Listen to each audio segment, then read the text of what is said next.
It's Friday, the 30th of April 2021. Welcome to the Fear and Greed Business Headlines, the business news you need in just 5 minutes. I'm Sean Aylmer. In today's headlines, the federal government set to spend up big in the budget to boost skills training. Plus, buying is cheaper than renting in the majority of Australian suburbs. Woolworths sales disappoint and its share price tumbles. And China-Australia relations take another turn for the worse.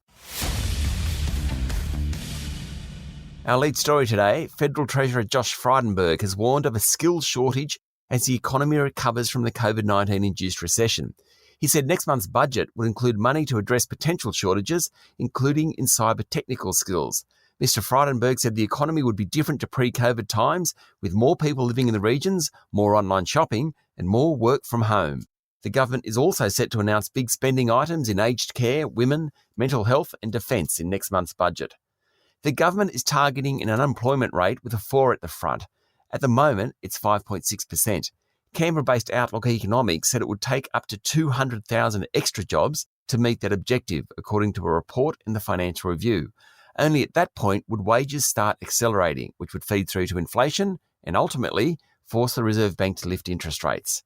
This week, we've learnt that inflation isn't a problem and the federal government will spend up big in the budget on May 11. Higher iron ore prices and a better employment market means the budget deficit this year is likely to come in between $125 and $150 billion, rather than the forecast $200 billion. The government now has the green light. Get ready for a spend fest. In overseas news, US President Joe Biden addressed Congress yesterday, technically not a State of the Union address, though he was talking to a joint sitting.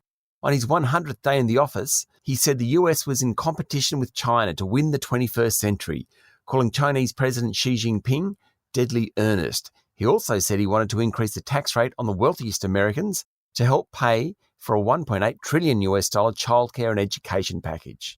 Meanwhile, figures overnight show the world's largest economy grew at an annualised 6.4% clip during the March quarter, faster than market economists had forecast.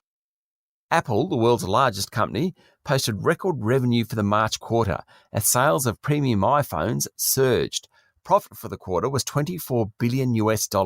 When converted into Australian dollars, that's more than the big four Australian banks will make over 12 months combined. Apple's market cap is $2.4 trillion. Facebook also reported yesterday with a sharp increase in ad spending, driving higher revenue and profits. Facebook made a profit for the quarter of $9.5 billion.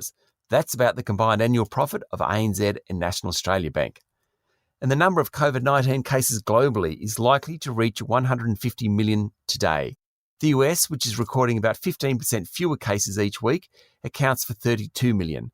India has recorded more than 18 million and Brazil 14.5 million. Locally, rising rents and low interest rates means it's cheaper to buy than rent a 3-bedroom house in 60% of suburbs across the country. Analysis from digital property group REA looked at the cost of renting over the next 10 years and compared that to repaying a mortgage. Buyers are better than renters in more than 8 in 10 houses and almost all units in New South Wales and Victoria. The proportion is even higher in Queensland. Of course, you need a 20% deposit first up. Australia exported just $12 million worth of wine to China during the March quarter, the first full period that excessive tariffs have been imposed on local wine.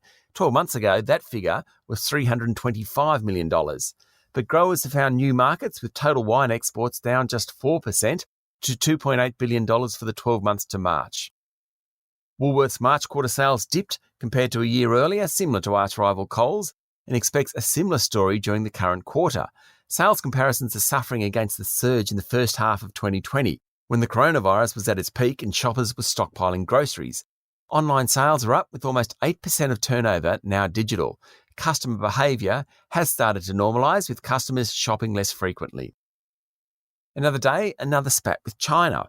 Beijing has hit out at Australia's Home Affairs Secretary, Mike Pezzullo, for overstating the threat of war, calling him a troublemaker. Earlier this week, Mr. Pezzullo was reported as saying the drums of war were beating, and Australia might have to send off warriors to fight.